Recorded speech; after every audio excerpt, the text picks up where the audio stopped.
આસામમાં વિશ્વના સૌથી મોટા ઝુમુર નૃત્ય પ્રદર્શનની ભવ્ય તૈયારીઓ શરૂ.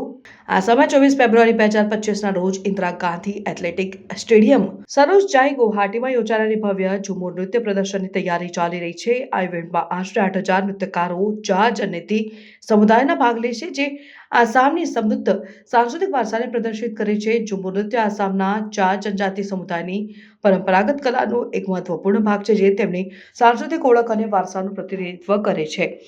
આવનારી પ્રદર્શન માત્ર આ પરંપરાનું ઉજવણી જ નહીં, પરંતુ વિશ્વના સૌથી મોટા ઝુમુર નૃત્ય પ્રદર્શનનું વર્લ્ડ રેકોર્ડ સ્થાપિત કરવાનો પ્રયાસ પણ છે.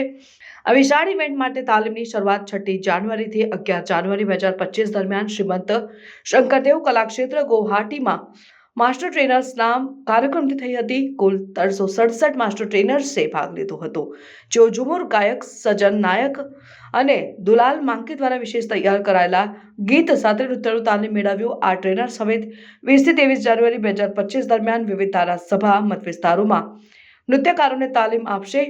મતવિસ્તાર સ્તરે તાલીમ બાદ નૃત્યકારોની પસંદગી 27 જાન્યુઆરીથી 2 ફેબ્રુઆરી 2025 દરમિયાન થશે. પસંદ કરાયેલા નૃત્યકારો 3 થી 13 ફેબ્રુઆરી દરમિયાન જિલ્લા સ્તરે પ્રદર્શનોમાં ભાગ લેશે. તમામ પસંદ કરાયેલા પ્રદર્શકો 20 ફેબ્રુઆરી સુધીમાં ગુવાહાટીમાં પહોંચશે અને 21 થી 23 ફેબ્રુઆરી દરમિયાન સરોસજાઈ સ્ટેડિયમમાં અંતિમ રિહર્સલ કરશે, અને જે 24 ફેબ્રુઆરીના ભવ્ય પ્રદર્શન માટે તૈયારી કરશે. આસામ સરકાર ઇવેન્ટનું આયોજન સચોટ રીતે કરી રહી છે, જેમાં તમામ ભાગ લેનારાઓની સુરક્ષાની સુવિધાઓ પર ખાસ ધ્યાન આપવામાં આવી રહ્યું છે.